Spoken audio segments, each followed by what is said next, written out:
Okay, we're starting right here on page 105. Okay, second paragraph right here. The IFF plant in Dayton makes the flavor not only of the fast food, but many other products that Americans eat or drink every day. The IFF Snack and Savory Lab is responsible for the flavor of potato chips, corn chips, breads, crackers, breakfast cereals, and pet food.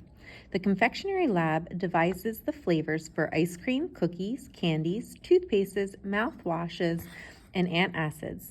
The beverage lab is full of brightly colored liquids in clear bottles.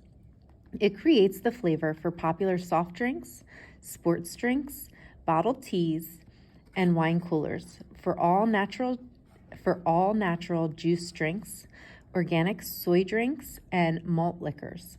In addition to being one of the largest flavor companies, IFF manufactures the smell of many of the best-selling fine perfumes in the United States. It also makes the smell of household products such as deodorant, dishwashing detergent, bath soap, shampoo, furniture polish, and floor wax.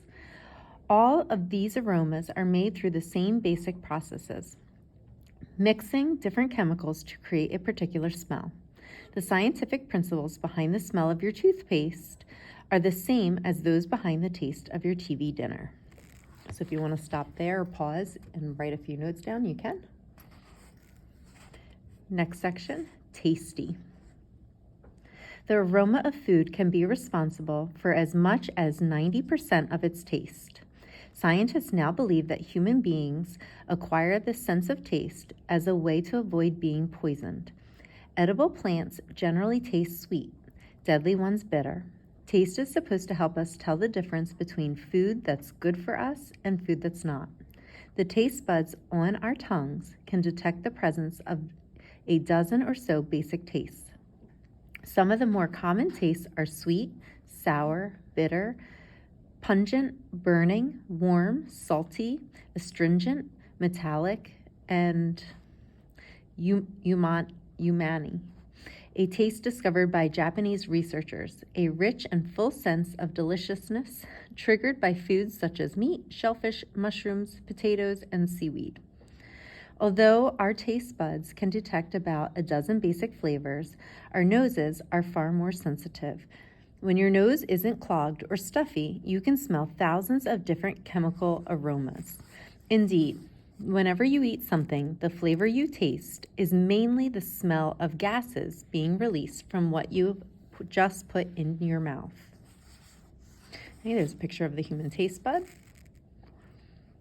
The act of drinking, sucking, or chewing a substance releases its gases.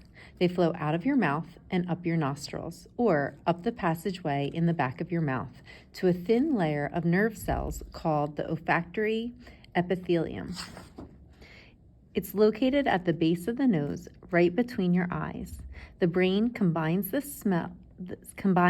complex smell signals from your epithelium with the simple taste signals from your tongue. Based on those messages, the brain assigns a flavor to what's in your mouth and decides whether it's a food you want to eat or spit it out. Babies like sweet tastes and reject bitter ones. We know this because scientists have put different flavors inside the mouths of infants and then studied the reaction on their face. A person's eating habits are largely formed in the first few years of his or her life. It's during childhood that you learn to eat what food you like, says Julie Menel, a scientist at the Monell Chemical Senses Center in Philadelphia. Children can learn to enjoy hot and spicy food, bland, healthy food, or fast food, depending on what people around them eat. Some of the latest research suggests that your taste in food can be formed even before you're born. The fluid in a mother's womb may carry the flavors of whatever she's been eating, and that fluid is often swallowed by the fetus growing in there.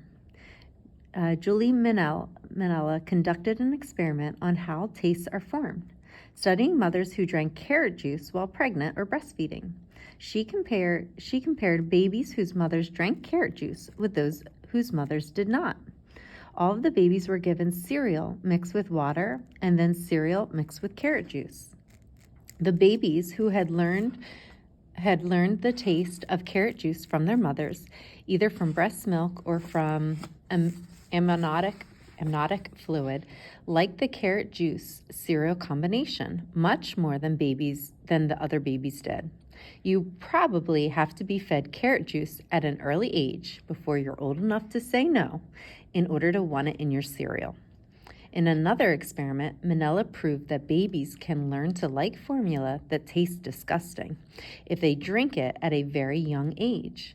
When babies who have been raised on sweet-tasting formula were given the disgusting one, they often reacted as though someone had put rotten garbage in their mouth. Meanwhile, babies who had been given the disgusting formula all their lives were happy to drink it anyway. So notice those two pictures, babies reacting differently to formula that tastes disgusting. Our sense of smell isn't fully understood. Like hearing or sight, it is greatly affected by what a person is thinking. The mind filters out most of the chemical aromas that surround us, focusing on some and ignoring others. People can grow accustomed to bad smells or good smells. They can stop noticing smells that once seemed overpowering. Aroma and memory are somehow linked. A smell can suddenly bring back a long-forgotten moment. The flavors of childhood foods seem to leave a strong mark on us, and as adults, we often return to them without knowing why. These comfort foods become a source of pleasure and reassurance, a fact that fast food chains work hard to promote. Fond childhood memories of happy meals can lead to yearning to eat McDonald's many years later. The taste of fast food is no accident. It is carefully designed to be remembered all your life.